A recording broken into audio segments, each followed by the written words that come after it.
each one is unique in the way that they choose to help people. But ultimately, I think a lot of fulfillment that can come out of life is just being able and being willing to provide opportunity to people, even if, you have your own things going on, right? It's easy to prioritize yourself and be selfish, but it's a whole nother thing to really take other people into consideration and ensure that you can help them along their journeys. Main Street businesses are struggling as they face challenges nothing like we've seen before. You're listening to the Behind Main Street podcast. Let's learn from real-world Main Street entrepreneurs, pick their brains, and learn their secrets to navigate, persevere, and overcome all the modern obstacles they face every day. Get ready to peek behind the stories, the struggles, and strategies of today's Main Street entrepreneurs. Welcome to the Behind Main Street podcast. Here's your host, Chris J. Cardona. Great day, everyone. Welcome to the show. Whether it's your first time listening or an avid follower, thank you so much for joining us. Show notes can be found at www.behindmainstreet.com. But before we get started, I would like to thank the sponsor for this episode. Today's episode is brought to you by Thinkin' Local, a fundraising and giving-based marketing platform whose mission is to connect local Main Street businesses who care about making an impact in the local community with schools and nonprofits who believe in supporting their local businesses. Find out more by visiting local.com. Welcome for today's episode. I'm so eager to go behind the story and journey of Manuel Zavala. He started as a high school computer science teacher and found a need that led to his founding of Student Hires, an organization seeking to transform education by creating project-based collaborations between businesses and educational institutions. I'm looking forward to digging into his story. Manuel, are you ready to take us behind the curtains and dig into your story? Definitely, Chris. Let's get started. Bring out the shovels. Let's dig for gold. So, Manuel, I've given our listeners just a little bit of a sneak peek of who you are. Why don't you tell them a little bit more about yourself and what it is that you do? Definitely. So right now, I'm the founder of a company called Student Hires. We focus mainly on K through 12 after school. Originally, we did start kind of with this background of connecting students with job opportunities, but that's really, the mission of our organization is to connect students with job opportunities. So anything that falls within that realm, we definitely try to make happen, even if it's something as simple as connecting businesses in our area with the students that they need, because oftentimes, they come across students or employees that are not fulfilling the duties as they expected. So we just really try to bridge that gap of people coming from university and giving them valuable job opportunities. Gotcha. Well, maybe you can tell our listeners and myself something interesting that your family and friends would say about you. Sure. So my childhood was pretty interesting. I'd say that it had a large effect on the way my family and friends kind of view me. Nowadays, I don't have too many friends. I still have some friends from back in high school, but more of my friends are kind of the entrepreneurs I meet on a day-to-day basis and the business leaders. But something that my family would say, I guess, depending on who you ask, was that I'm a very serious person. So sometimes I think I can even take myself a little too seriously, meaning that maybe I see situations or encounter situations and respond in a way that's unintended. But I'd say definitely that would be one of the things that they would say. Gotcha. What would you say is your life mission? I think your life mission kind of changes as you go on, right? But as of now, it is definitely to connect students with job opportunities. So in our organization right now, this year we've had the opportunity of employing 6 college students that work directly in our organization as part-time employees. For us, again, providing those job opportunities to students in our community is game changing, because ultimately those opportunities can have a traumatic effect or really change the entire outlook of their professional career. Gotcha. I mean, you mentioned earlier, depending on who I ask, on your family, something they would say something probably different about you. What would you say most people, other than being serious all the time, people misunderstand about you the most? Hmm, I'd say people might misunderstand where my priorities are. I think, especially as an entrepreneur, your priorities have to be put in a certain place, especially when you're trying to build something from scratch. So, for example, on a Sunday, right, I might be working on my organization or my business, while at the same time, someone in my family or friends might be like, "Hey, let's do this, let's hang out, let's have a beer." That's probably one of the most common things. So I'm always battling with that and trying to not necessarily make people understand that my priorities are just in a different place, but really just like myself, being more understanding and being more forgiving towards myself for choosing to prioritize different things. Yeah, I think that must sometimes pose a challenge sometimes, right? Because a lot of times our families see us a certain way because they've seen us growing up, right? They so like for me personally, like they've seen how I was. I wasn't a good kid, when I was when I was younger, and some people like will say like, "Oh, you changed," but we just hope that we're changing for the better, not necessarily for the worse. So I totally get what you're saying there.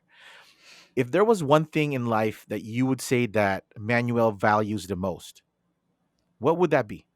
Honestly, probably my relationship with my mother. She's been like a huge asset to me, and she's always kind of been there for me when times have gotten like super dark. Obviously, everyone goes through their own things, but just being able to have that person to fall back on that's always there for you, regardless of the circumstance, makes me really value her. And that's pretty much it. Talk to us a little bit more about that. What is your mom's background in life? So my mom actually grew up in Los Angeles, kind of a gang affiliated life, to be honest. My entire family, really.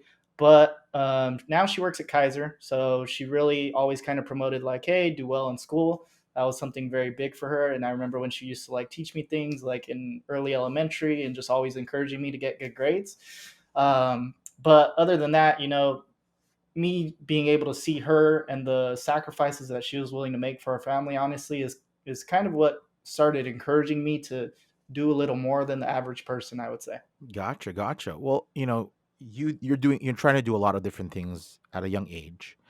What would you say on a short-term basis? What would you like your impact to be in the next 5 years? On a short-term basis, within 5 years, I definitely want to create a school for students, really. It's not going to be a traditional school like during normal hours, but more so focus on after school, before school, and these additional expanded learning services for students. So I actually envision us having our own building, hopefully, a pretty large building that would be able to house a lot of students. And we would actually send our own busing out to pick up students from the campuses who might, if their parents are working, they don't really have another place to go. So we'd be able to provide them transportation to our facility and give them expanded learning opportunities with organizations like all the ones you bring on the podcast, right? So we could connect with the businesses to come in and offer workshops, and it's a win-win for everyone, really. Oh, well, in line with that, I'm curious. So tomorrow, you have $100 million in your bank. What would you spend it on?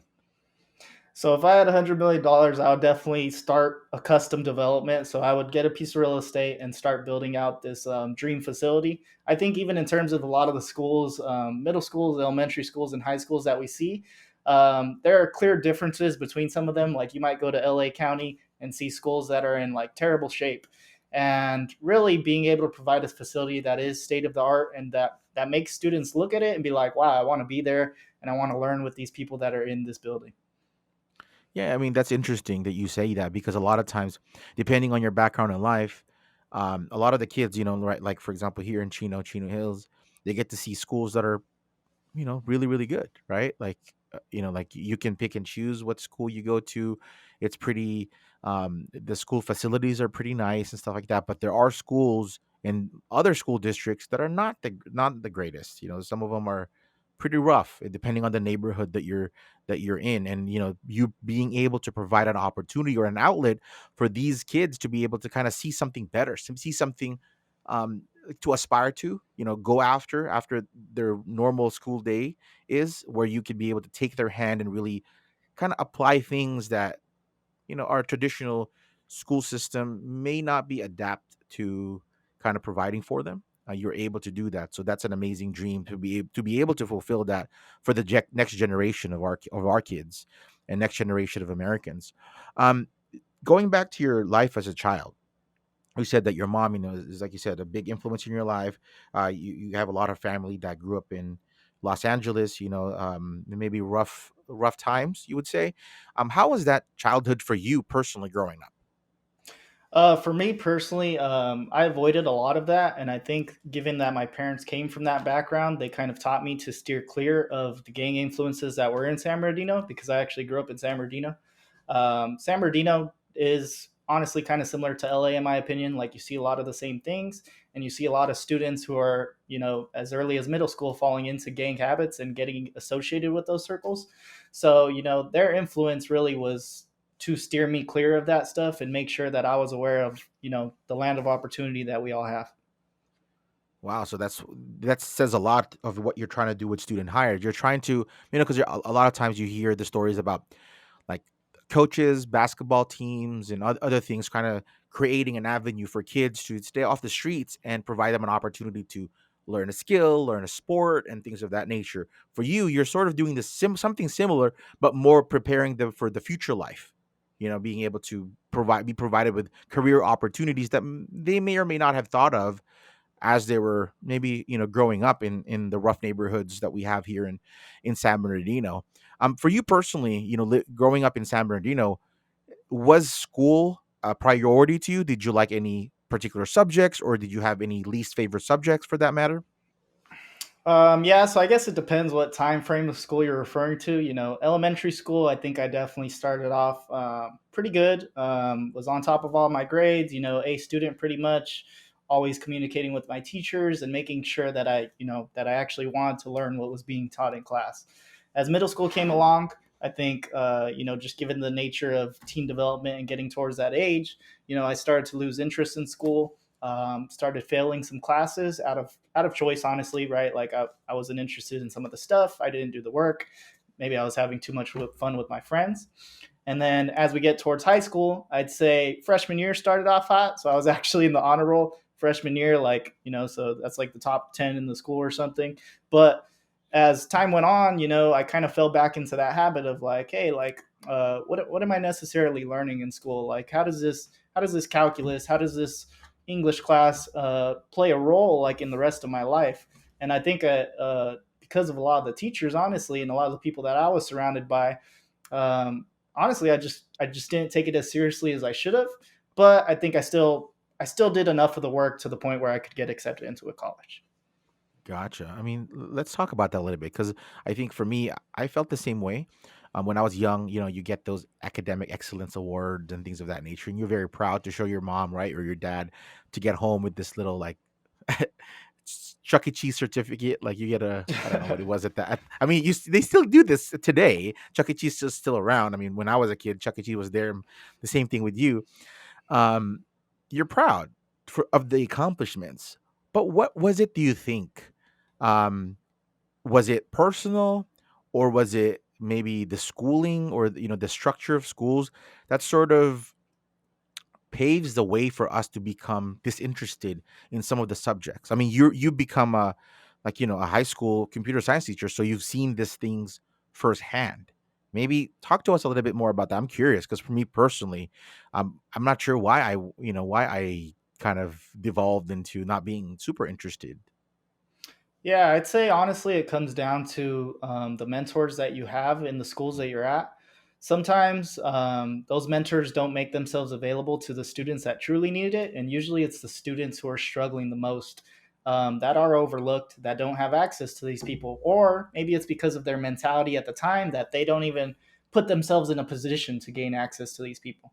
So imagine a student who, he comes to class every day, he has his hood on and he puts his head down on the table just to start the class. I remember specific times in my high school, career where I would do that. I would literally put my hood on and I would be so tired and just go to sleep.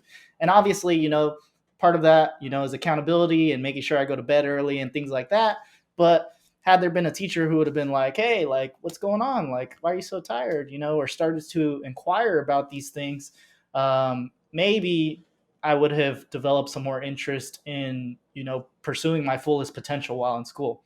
And as I became a teacher and I started teaching high school students myself in a computer science classroom, I noticed that honestly, all of the kids were just like me. I grew up, playing video games, and I played a lot of video games back then, which contributed to some of these things too. But now that I, had that experience and I could kind of see them and what they were going through, I would be that person to reach out to them, and be like, hey, like, how are you doing? Like, what's going on? Even if the student doesn't necessarily come to you first, because I think that a lot of teachers do feel like they might have a chip on their shoulder, and they feel like, oh, the students should be saying hi to me, the students should be putting forth the effort. But really, they got to understand, like, hey, at the end of the day, this is just a kid, right? They're developing, they're trying to figure out things as they go. And really, our educators need to do a better job of making that effort to reach the people who need it the most. Wow, that's fascinating. So care and concern are the two key things that I picked up from what you just said, and that's very valuable because I think, me as a when I was growing up in high school, that's when I kind of like slacked off, right? A lot of times you get labeled, right? You get labeled a certain way, and you're either strong enough to push through that and change the narrative about yourself, or not. And I was one of those that I just kind of like, oh, this is what you're saying about me. So then I'm gonna that becomes a self-fulfilling prophecy almost, because the teachers didn't care as much or weren't as concerned. And I went to high school in the Philippines, and I went to a university high school where a lot of the teachers were like professors in college. We're in college. I mean, you're grown up by the time you get to college, but Mhm. trying to treat like high schoolers, especially the younger ones, like college students, is not the best thing because we don't care as much about life yet, right? So we don't have that same why or fire about life. So I think, yeah, our educators need to hopefully do a better job to be able to kind of address some of these concerns, because I mean, most teachers, they become teachers because they care about making the society better, right? I think Mhm. sometimes they just may not be aware of some techniques that you've applied, and I think because you lived this life, you're basically applying it from your perspective, like, oh, this is what I went through, and I don't want my students to kind of go through the same thing, so I am going to show them that care and lending hand and mentorship that I didn't get when I was growing up. So that's mad props to you and your methods. Thanks, Chris. I mean, you touched on a lot of different things, but I'm not trying to say educators are necessarily bad, or like that they're not putting forth the effort. There are Hmm. plenty of them that do. It's just that usually within a classroom, there is those few students that are underperforming, that just don't have that interest. They can't find that purpose or that thing that ignites them. And just being able to take a step back and say, hey, although I think I'm a perfect teacher, or I think that I'm more than capable of teaching this class, like, hey, I need to take a step back and really be relatable to these students, because a lot of times, they are older teachers, and they don't have that ability to necessarily relate because they came from a completely different background and perspective. Yeah, most definitely. Was there something in your childhood that, when you look back on, you felt kind of led you to your where you are today? Yeah, so I kind of touched on it a bit, but my childhood was consumed by video games, to be as frank as I can be. You'll see that a lot nowadays, and it's way more common nowadays for a student or a kid to be consumed by video games and technology. Right? Everyone's got an iPhone, iPad, but back then it was just, I think it was barely in the beginning stages of what the downsides could be for playing too many video games or being so in touch with technology. But ultimately, having that interest in technology and that video game background led me to want to become a computer engineer straight out of high school. So I actually went there, my first college, as a computer engineer. And after that, through a lot of self teaching, I ended up getting my credential to become a teacher. Wow. Yeah, I mean, firsthand, I know I have a 14-year-old who's currently right now, as we're having this interview, currently gaming. So I know, and I gained myself. It's fascinating when I was playing with my son now, like Call of Duty, right? I played Call of Duty when it was World War II, when it was like it was different. Like the graphics weren't as great. It was like the Call of Duty Zero, not even Call of Duty One at that point. So it's fascinating. Yeah, I mean, but I think nowadays what I've been able to see is because a lot of the parents played games. Like, I mean, sure, when you have your kids, you would have a different way to handle your kids that play games because you did it as well. But our parents that didn't play games, they would just see the stuff on TV, like, like this is the devil's work. This is like, right? I mean, I'm sure you got some of that when you were growing up from your teachers and stuff like that. I certainly got that.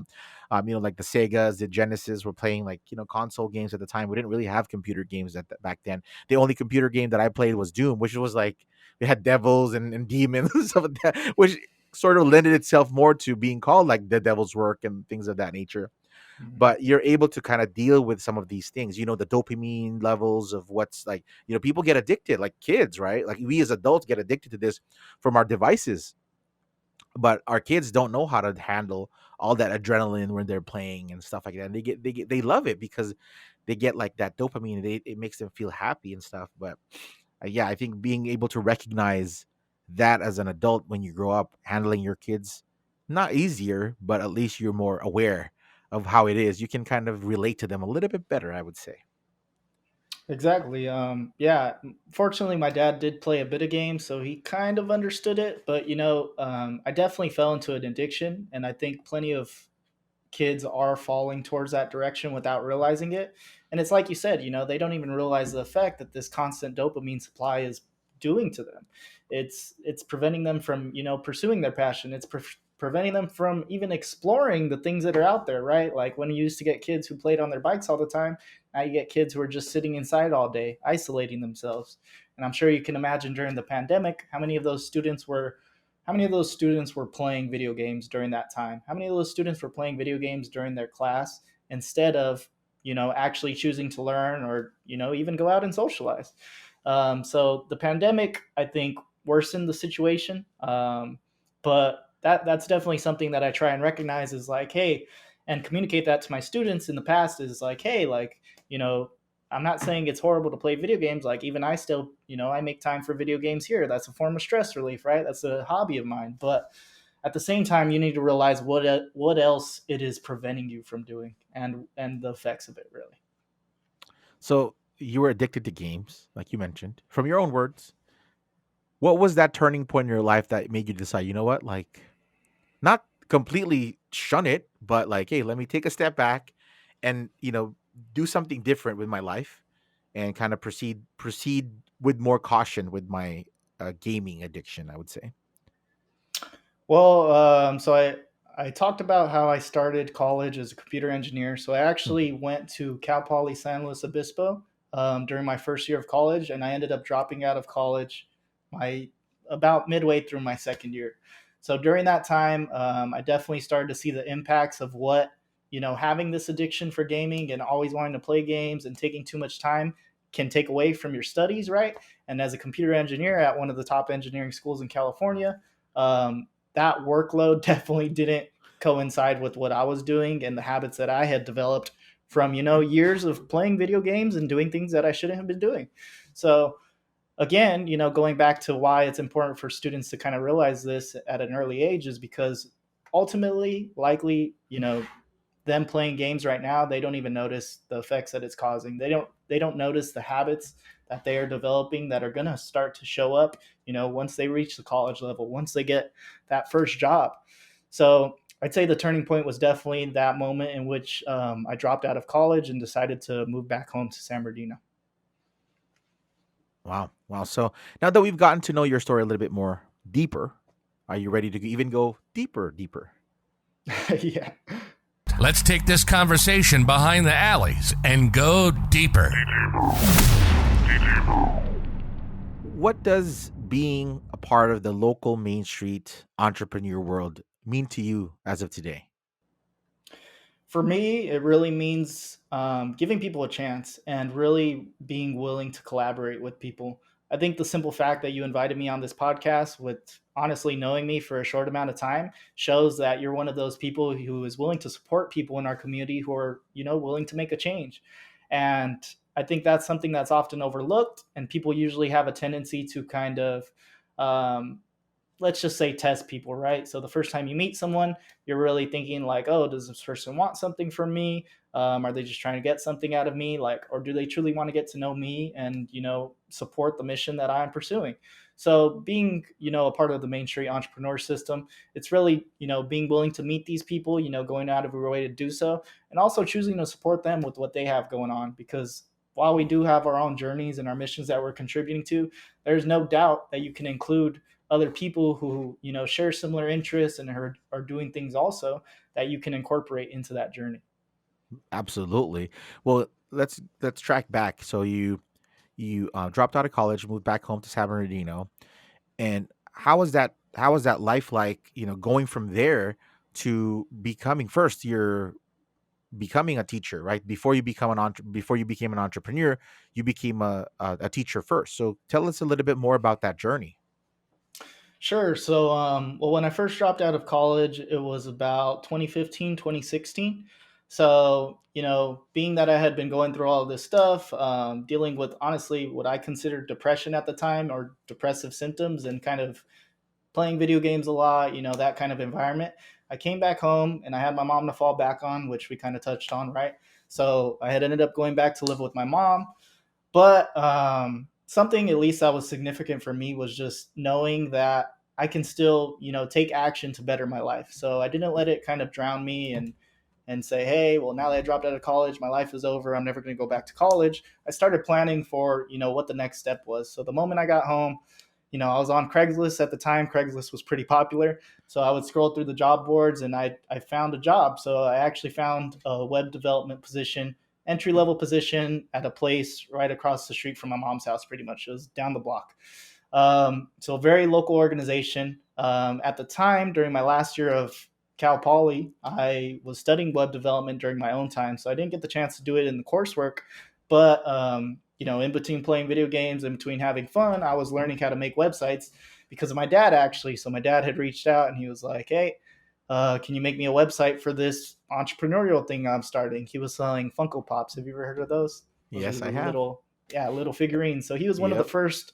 He was one of the first people I think to hop on that train. So he had bought them in bulk, and he wanted to sell them online. And he was like, "Hey, son, can you make me a website?" He's like, "I know you're a nerd. I know you're tech savvy, right?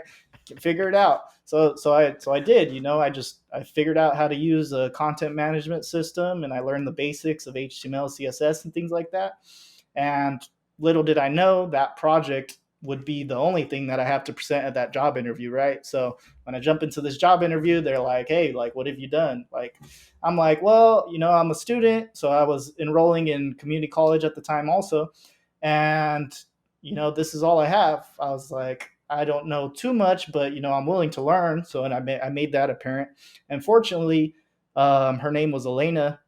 She gave me a chance. That's really as simple as I could make it out to be.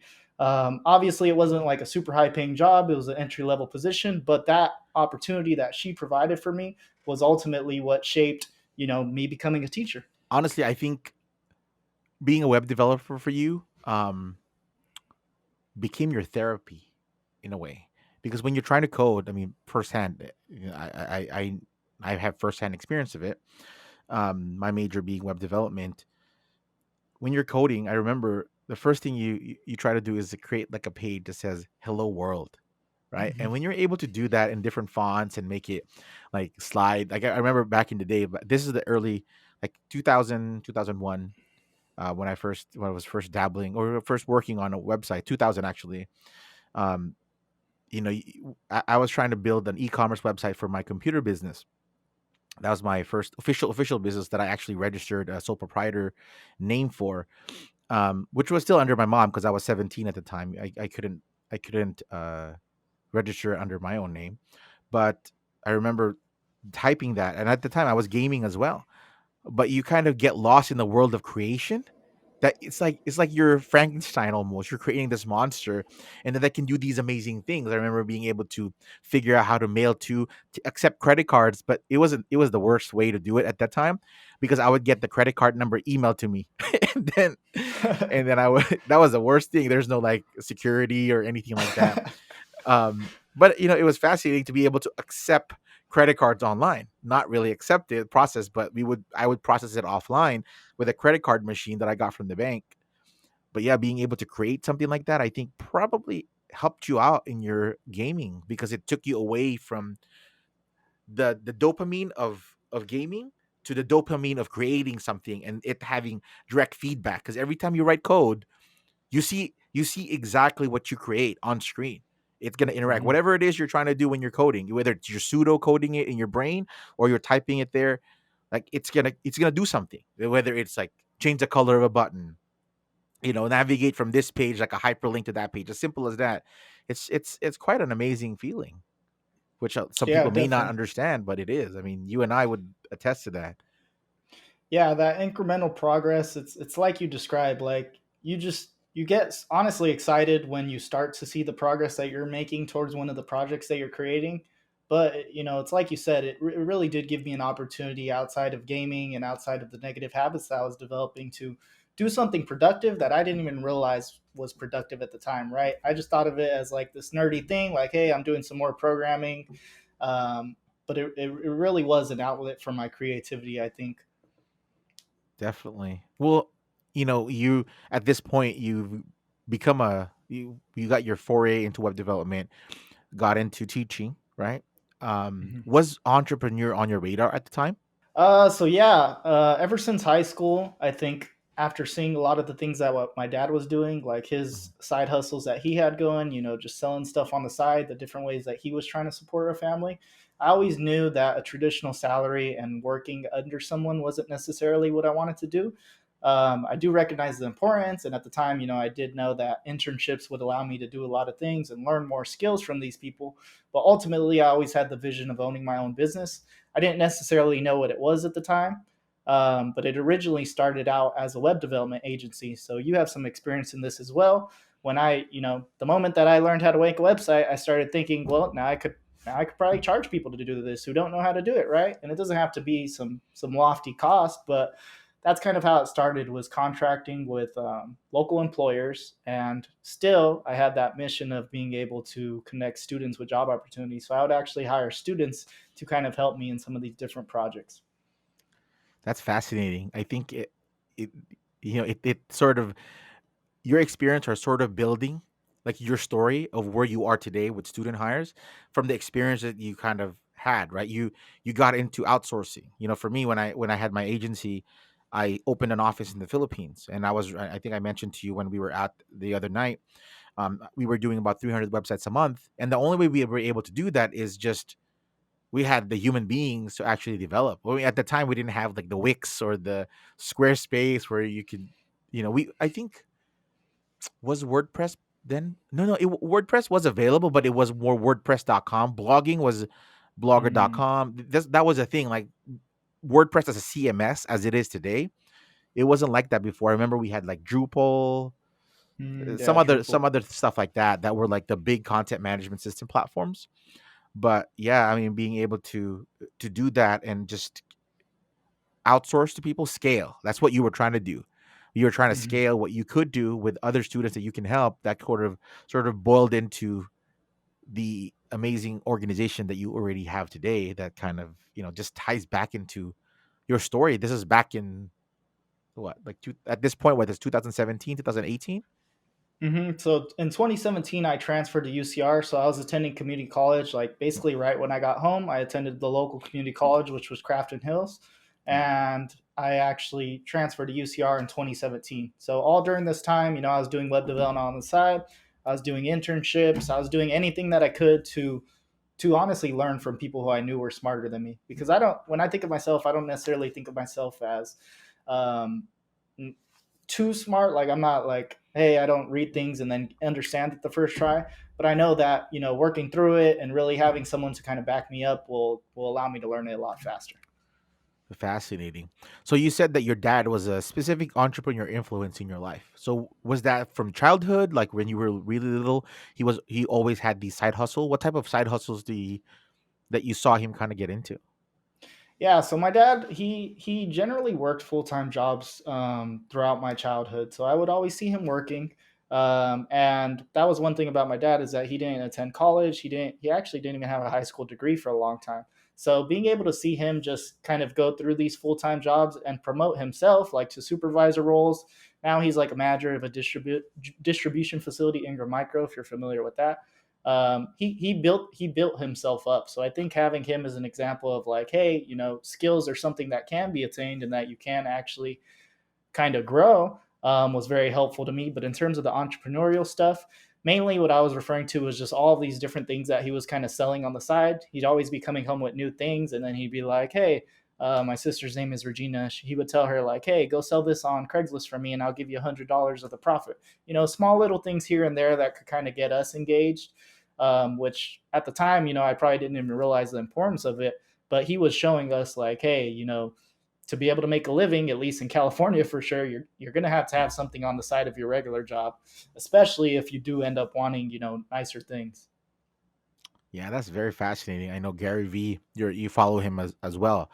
He does these, like, I think weekend, where he goes out into some places in like New York, where he just goes to garage sales and finds these like Hot Wheels, or things of that nature, and he just goes out and sells it on eBay. Which is, I think, it shows us that to make a living, you don't have to fit in a box. You don't have to necessarily go to college and do like extensive education to just at least make a living, not like a career where you're going to be ultra successful in life, but at least, like, if you're broke, you need to put food on the table, at least at the bare minimum, pay some bills or extra bills that you could get a side hustle going with today. I mean, with the advent of the internet now, is like there's so many people that do drop shipping, that do like info marketing. You just basically buy a PLR. PLR is something, for those that don't know, is private label rights of a content.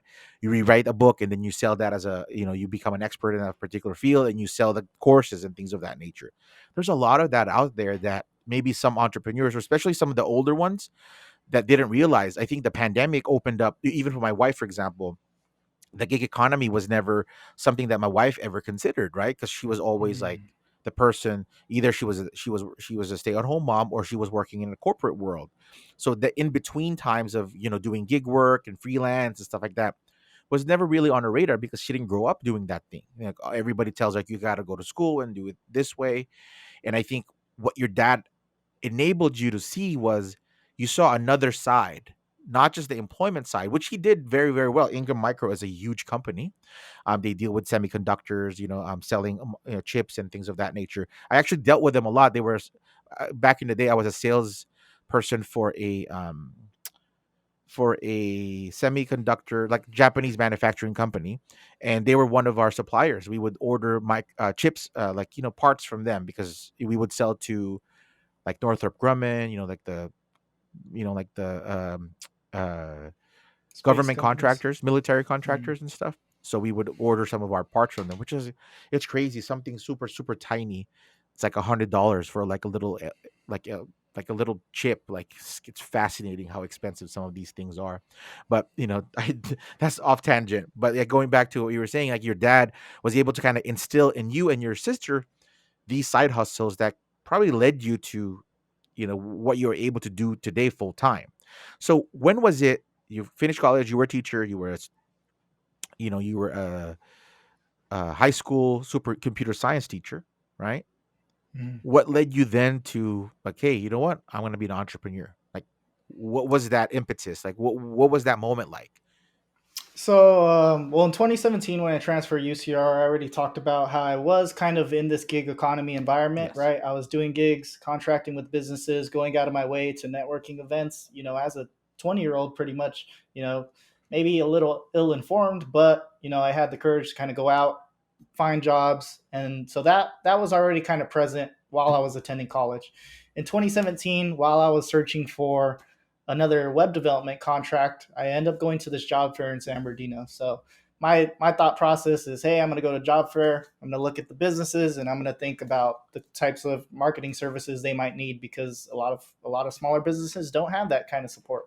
So I was thinking, hey, maybe I could land a contract by going to this job fair and meeting some of these people. So I'm walking around the job fair. I do a couple rounds and I come across a charter school booth. And the charter school booth, the person that was there at the time, his name was Edward. He introduced himself, and we had a brief conversation, and I told him about some of the different things I was doing. He was like, hey, you would be a great person, like you're someone that we're looking for, actually. So he puts me in a meeting with the CEO of the company, or the CEO of the charter school, and I arrived there, And me going in thinking, hey, I'm going to land a contract or web development or something with this charter school who clearly needs help. I end up coming out with an opportunity to teach. So the CEO turns out to be Dwayne Radden. I'm not sure if you've ever heard of him. He is the CEO of Pal Charter Academy in San Bernardino. Yet another person who decided to give me an opportunity. So he saw that I was passionate about technology, and he guided me on my path to obtaining my preliminary credential. So he walked me through all the steps that I would need to take. And given that I already had the work experience to obtain that credential, it was a pretty easy process. And shortly after, I was still communicating to him my visions of, what kind of company I wanted to build and how I wanted to help students. He actually gave us the opportunity to do that. So in 2017 was our first contract. It wasn't called Student Hires at the time. It was under a different name, but that was our first contract with a school or educational agency where we hired computer science teachers to teach at this charter school. So it was mainly people that I know, people in the organizations that I found at UCR. I'll basically go through all the HR process, get them set up so that they could teach in a class simultaneously while I was teaching a class as well through my credential. Wow, that's fascinating. That's a fascinating story. Being able to juggle that and kind of maneuver your way from trying to get a contract and then kind of landing a whole company, pretty much, a whole opportunity for a whole business.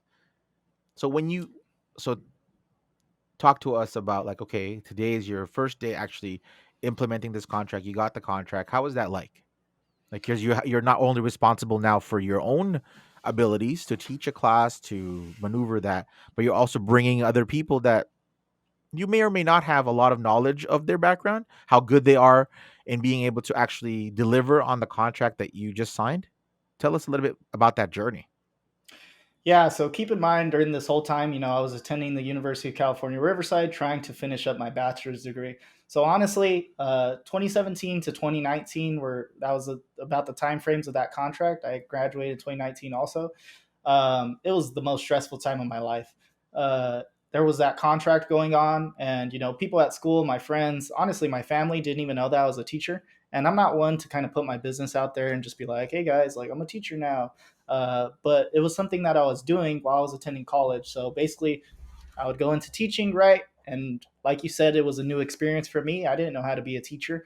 So a lot of the initial days were pretty difficult. Pal Charter Academy in San Bernardino is a pretty tough school. A lot of people continue it, a continuation school. So kids who are dropping out of high school, and it's kind of their last resort to make up credits so that they can graduate. A lot of the initial interactions that I had with these students, given that I'm a pretty serious person, I didn't know how to really meet them on their level. And the same thing would actually occur with the people that I was contracting with too. So the students that I would bring in would come up with similar problems. They'd be like, "Hey, like this is going on. Like I need your help." And I'd be in class at UCR, like trying to get through class and trying to get work done and things like that. So a lot of different things going on, but ultimately, it was a very stressful time. Wow, that's impressive. Just kind of absorbing your story. It's very very impressive. For at that time, I mean, you were even younger to be able to take on this level of responsibility, because you're not only responsible for yourself trying to finish like your degree, but also now to a company, to a charter school that's trusted its part of its education platform to you, but also you're bringing in a whole different level of people, kind of putting them into, like, you're just kind of building these. Like, I was watching this weekend, I had an opportunity to watch Vikings Valhalla.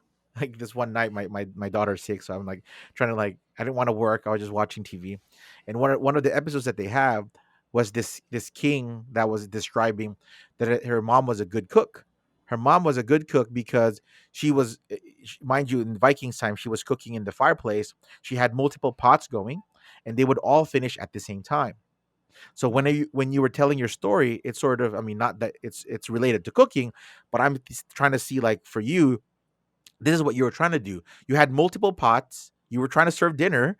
You had multiple pots happening at the same time, and it was upon you to make sure that all of this finished enough in dinner time, and they had to all be delicious, basically. I don't know how that food analogy came in there, but that's what I was thinking when you were telling that story, which is Very, very fascinating, and thank you so much for sharing that with us. So now you juggling all of that. Of course, obviously, you're able to deliver on that promise of what you were trying to do. You go ahead and finish your degree. When was it that you said, or is it you still work with that charter school until today as one of your clients? So no, we actually lost that contract. So there's a lot that goes into this, and maybe we Correct. could touch on it. But Yes, we please. ended up not renewing our contract. So they gave us a contract for that year, and keep in mind it was a very small contract. So Yeah. honestly, we were I was barely being paid enough to pay the people that I was employing, Yeah. basically. Um, and given the charter school environment, they don't receive the same amount of funds as other bigger schools. So Yeah. that was one issue. And then at the time when I was near the end of my graduation at UCR, a lot of a lot of things happened. I was going through a lot personally, and I honestly did not put in the amount of effort that I needed to sustain that contract. So, although I think we did a good job fulfilling our obligations, we got very involved in the school. I even coached their football team. I would handle social media for them, all types of different stuff that was outside of our contract. Um, I didn't necessarily put forth the effort and have the courage to put forth the effort to be like, to get that contract renewed, is basically what happened. So that happened, and around that time was 2019. So now I'm basically jobless, right? I don't have this contract, um, and I was graduating from UCR, so I literally had no money. So imagine no money in my bank account, and I'm just like scrolling through job boards trying to find something. I already have the skills of web development, marketing, and things like that. So fortunately enough, I have that, and I know I can get a job. But it's not you don't necessarily find the opportunity that you want right away. And I don't, I'm not a type of person. I've never worked in like a fast food restaurant or anything like that. I've always tried to find jobs that are related to, what I want to build and what I envision for myself. So ultimately what happened that summer is that I ended up helping people at UCR move. So I literally put my the one good thing about having a truck, I put my truck up on Facebook, took a picture of the front and the back, and I said, "Hey, moving services for $30 an hour." And that honestly got me through the summer until I ended up getting the next teaching job. Wow. Wow. That's very, very impressive again and inspiring. You just not taking stuff like just laying down. You just keep moving, keep swimming towards that shore of dreams that you're trying to get to, regardless of the situation. The boat may be sinking, but you know what? I'm not gonna sink with it. I'm gonna keep, paddling along and swimming towards the shore. So that's very, very great. For our listeners and myself to be able to kind of hear and inspire us to, keep chugging along because it doesn't always work out the way we imagined it to, but there's always a tomorrow, a next day, a next contract in your case. Uh, I'm curious in business and in life, what would you consider as non-negotiable for you as a person? I'd say something that's been non-negotiable for me is fitness. So just always making time to go to the gym and exercise, or even just exercise outside. Um, since I was young, I was also involved in sports. So although I had sports, I still had that video game background. So when I wasn't playing sports, I was playing video games. But fortunately, sports did help me in the fitness realm. So I was interested more in fitness. I always wanted to, become or grow bigger and stronger, and that stuck with me even till today. Like fitness has always been a thing that I've been passionate about as a means of relieving stress and just keeping you in that mindset of like, hey, I need to keep pushing forward and I need to keep striving to grow. Gotcha. What did you wish that you knew now, looking back prior to your entrepreneurial journey? I'd say I wish I knew that there's honestly not going to be anyone to really help you in the way that you might envision before you get started. So a lot of times, as a student, you might think that people have your back and are willing to support you, but really, when the time comes, when it's Sunday and you have a choice to make of whether you're going to go out to the bar or you're going to end up, working towards that goal of yours, there's no one there to make the decision for you. Ultimately, you have to be the one that's self reliant and can be able to put yourself back on track. Wow. Yeah, because a lot of times people don't understand what it is that you're going through as an entrepreneur, and there's deadlines, there's like there's a lot of dependencies of what you're trying to do, because if you try to go this way, you're gonna lose. There's a lot of there's a lot of things you're trying to juggle to keep everything just not falling apart. That some people may not have the perspective. Not that they don't understand. It's just they don't have the perspective because they haven't seen it firsthand themselves yet. So yeah, I can imagine the difficulties of having to juggle all of that. um, what would you say throughout all this, throughout your ups and downs of dropping out of school and like losing a contract, getting a contract, taking calculated risks, and in hiring people, barely making any money. It wasn't a really sustainable business at that point. What would you say has been the most important part of all of that you took away? Honestly, it goes back to what you said of you just got to keep trucking on, regardless of external circumstances, regardless of things you can't control, and things that honestly you're going to cause for yourself, right? Like I admitted that losing that contract was my fault. I could choose in that moment of like, hey, I'm going to scrap this whole project and I'm just going to go work a programming job for the rest of my life, or I could choose that and realize that it's still the land of opportunity. There's still, plenty of opportunity out there. And, ultimately we're all growing. So just being willing to understand that, like, hey, mistakes are going to happen. And the main thing is that you acknowledge those mistakes and actually, try and take them into consideration for the next time that thing comes around. Gotcha. Well, if you could have one superpower, what would it be? But before you answer that, let's take a quick break. Today's episode is brought to you by Thinkin' Local, a fundraising and giving-based marketing platform whose mission is to connect local Main Street businesses who care about making an impact in the local community with schools and nonprofits who believe in supporting their local businesses. Find out more by visiting local.com. And we're back, digging for gold on the Behind Main Street podcast.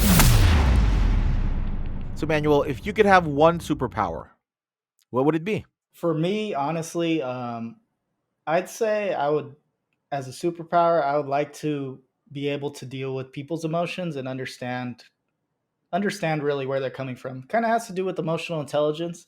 Obviously, this is a skill that you can work on, but it's something that I've struggled with so much that I would honestly want that to be a superpower of mine.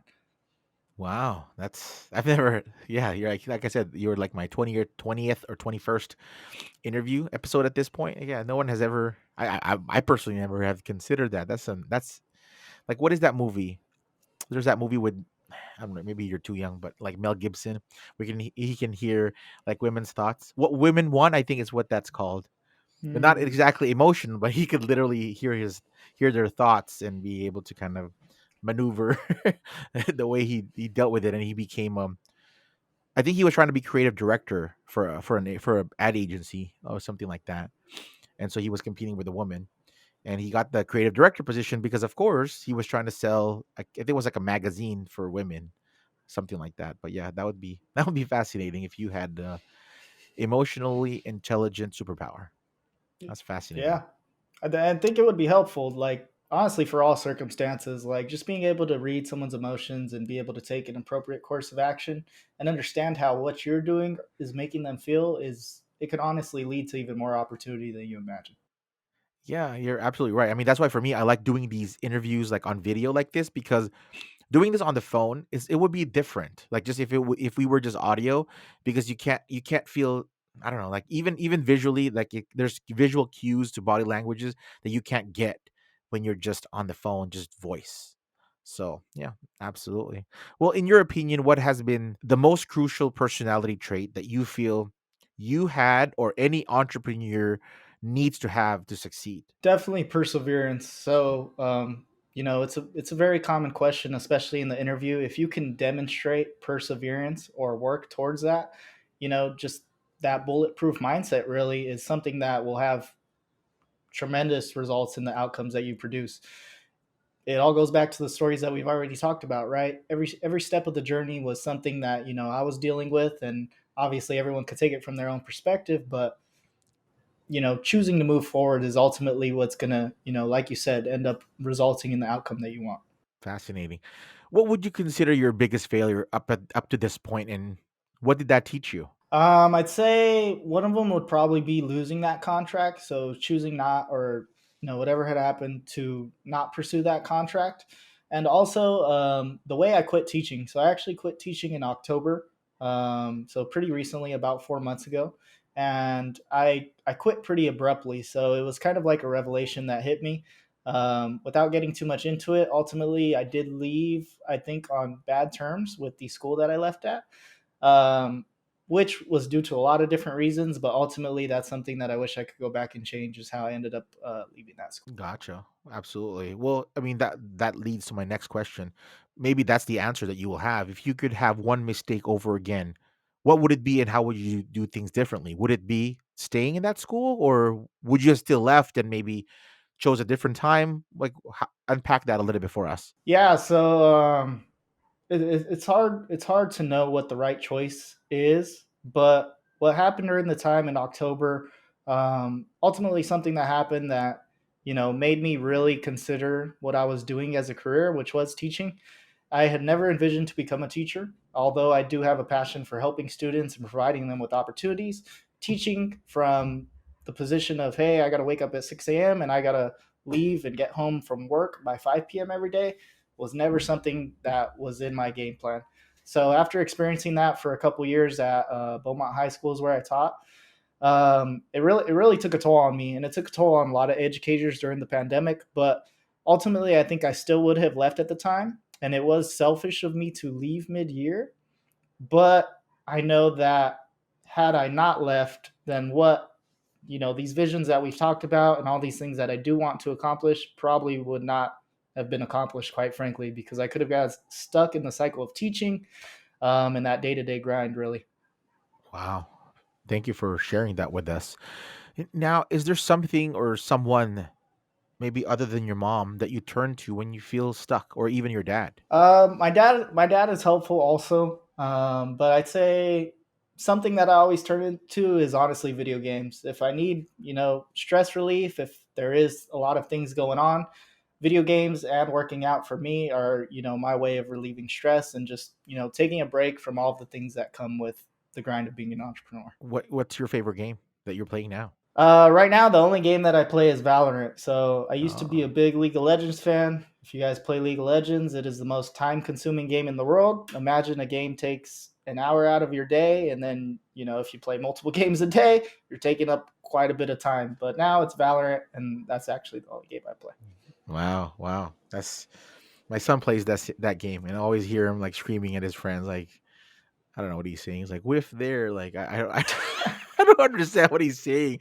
I mean, like I try to play with him because my wife and I literally played games when before we had children, like played Mhm. together. Now, like whenever I watch him play, like I feel like I'm gonna throw up because of the sensitivity of his mouse, the way he like looks back, and when he throws those, I don't know, he throws like an orb and it creates like a wall of like colors. I mean, you know what I'm talking about because you played Valorant. That's what he's playing. So he's like, what are you doing? I'm like, oh, I'm trying to like, I don't know, use my powers or whatever. So that's fascinating. So today, what is that drive for you? What is that why for you that keeps you going when the going gets tough for you? For me, it's really about the opportunities that we are creating for students. For honestly, a lot of the mentors that I look to up to virtually and in person, they've always had a mission that starts with helping other people. Each one is unique in the way that they choose to help people, but ultimately I think a lot of fulfillment that can come out of life is just being able and being willing to provide opportunity to people, even if you have your own things going on, right? It's easy to prioritize yourself and be selfish, but it's a whole nother thing to really take other people into consideration and ensure that you can help them along their journeys. Wow. Are there any resources today that sort of help you other than your video games that kind of get through the struggles? Yeah, so well, like I said, you have a lot of virtual mentors, and by that I mean like I have plenty of people that I look to up to online that provide content similar to yourself that they can be a mentor without you having to talk to them in person. So one of those people is Gary Vaynerchuk, like you talked about. A lot of his videos a couple years ago really put things into perspective for me. Chris Doe, that's someone who is related to marketing. That's a big one. Andy Frisella, he has a podcast called the Real AF Podcast. He's talking a lot about quarantine right now, vaccinations, all that type of stuff. He's been a huge influence on me. Um, and even Tim Grover. So Tim Grover has a couple books, Relentless, Winning. Those are some of them. Yeah, fascinating. What would you say has been your biggest like aha moment in life? My biggest aha moments, I think, was probably when I had dropped out of college. So, just dropping out, while it might seem like a significant event at the time, honestly, looking back at it, I don't even consider it like a big deal. And because of that, I think it really put things into perspective. Like, hell, a lot of things like this are probably going to happen. Like, I'm going to make mistakes, but ultimately, you know, it's how I choose to perceive the mistake and how I let it affect me. That really is what's important to consider. So I'd say that's probably my aha moment. Wow. So I mean, you're still pretty young, but if you had an opportunity to talk to your 18-year-old self, what advice would you give him? Stop playing video games. I was in Cal Poly at the time, and I think definitely if I had not known video games existed, maybe I would have been a little more attentive to my studies, and really put forth the effort that I needed to put forth to become a computer engineer. Fascinating. Well, as an entrepreneur today, as a founder of a company, what is your favorite productivity hack? For me, honestly, it's just doing things as they come up. So back to Andy Frisella, he always talks about this idea of your bitch voice. Your bitch voice is basically that voice in your head that tries to steer you away from something that you know you should probably do. So anytime the idea is that anytime that this voice comes up, like for example, it could have been me jumping on this podcast today. Obviously, I would love to be on your podcast, but there's another side that's like, hey, maybe I won't be entertaining. Maybe my story doesn't have value. All these different things that kind of come into that realm. Well, his concept is really taking it as the moment that you hear that, that's your cue to actually take action and do the thing that you're supposed to do. So really, anytime that I come across a situation like that, it could be as simple as taking my dog for a walk. If I have the thought, I try and do that thing in the moment that it happens. That's fascinating that you bring that up. I like this really good book. It's by, I'm not sure if you've heard the author. Her name is Mel Robbins. Her book Take Five is, we all have those thoughts, and she says that take five, basically take 5 seconds to kind of absorb that feeling. Like, I don't want to do it. I don't feel like doing this. I don't feel like getting up this today. I don't feel like recording a podcast today or editing this video today. Whatever. You just take like, you sit back, you breathe, you take five, four, three, two, one, and then boom. You gave yourself that 5 seconds to not do what you were supposed to do. So you give yourself that 5 second procrastination period, and you just go do it. So like, oh, like is in line with what you were saying. But I'm definitely gonna check out that podcast, Real AF, right? Yeah, really. If it used to be called, it had a different name before, but he changed it Oh, at the start of the pandemic. gotcha. I'll definitely check that out. Well, if there was three wishes that were granted to you today, what is it that you would wish for? What would I wish for? Um, right now is a pretty tough time for my family, so I'd say honestly that I could repair my relationship with my family. That would be one of my wishes. Besides that, I honestly I'm not a very religious or spiritual person for the most part, so I don't like to think of external sources as possibly playing an influence in this in what I can create. Gotcha, gotcha.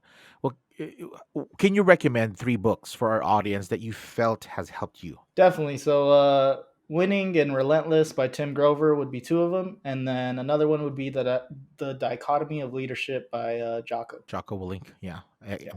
great guy. I love every time I hear some of his videos when they take his voice and then they apply like inspiring like videos into it, like somebody working out, Hmm. somebody like climbing a mountain is like, man, it gets you. It's like David Goggins is the same thing. They have that to just get to beat yourself up for yourself, like, shit, what am I not doing today?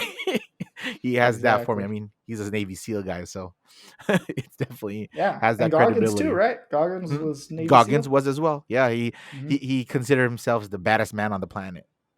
Yeah, Well, I mean, based on what he does, I'd say that's arguably true. exactly. um, well, today, what are you most looking forward to? Your future in entrepreneurship. I'm looking forward to the company that we're trying to build. So honestly, just seeing a lot of these things come to fruition, even just the idea of having an after school program running has been a long term vision. So since I first started in those days of web development and started getting my foot in education, slowly things are coming to fruition. But I think I'm eager to see what comes out of it, and I know with the right network and with the people that I have on my team, we can make it happen. Excellent, excellent. Is there any question that you wish I had asked you that I didn't get a chance to? I don't think so. You didn't ask my middle name. Oh, what's your middle name? It's Joel. Joel, Manuel Joel Zavala. Excellent. Yeah, so if you say Manuel, it rhymes. Oh, So yeah, yeah, absolutely. Manuel Joel. yeah. So Manuel Joel. I mean, sorry for Oh, Manuel Spanish Joel. speakers. Yeah. Ah, gotcha. All right, all right. Thank you. Correcting us, all our listeners who will listen to your episode. Well, in closing, what is one piece of practical advice that you can share with our listeners in their journey of entrepreneurship? A lot of people that come to me honestly say that they're interested in entrepreneurship, and I do think it is a route for everyone. And kind of like the idea of my dad and having these side gigs on the side, everyone should have a side gig.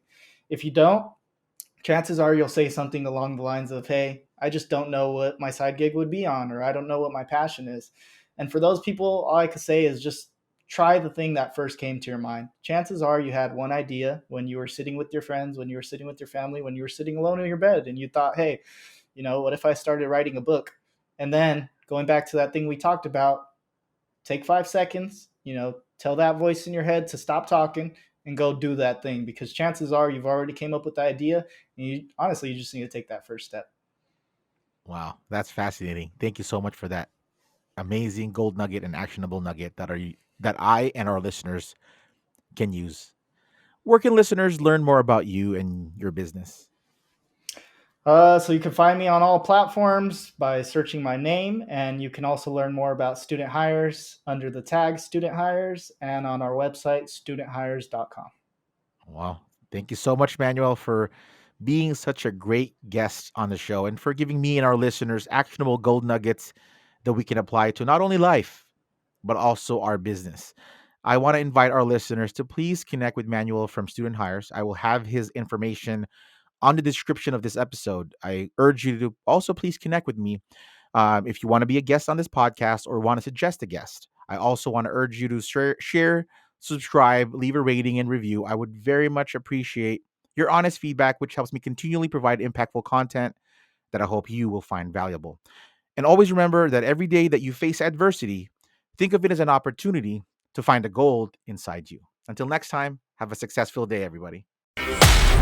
Thanks for listening to the Behind Main Street podcast. If you enjoyed this episode and you'd like to help support the podcast, please share it with others, post about it on social media, or leave a rating and review. Remember to visit www.behindmainstreet.com.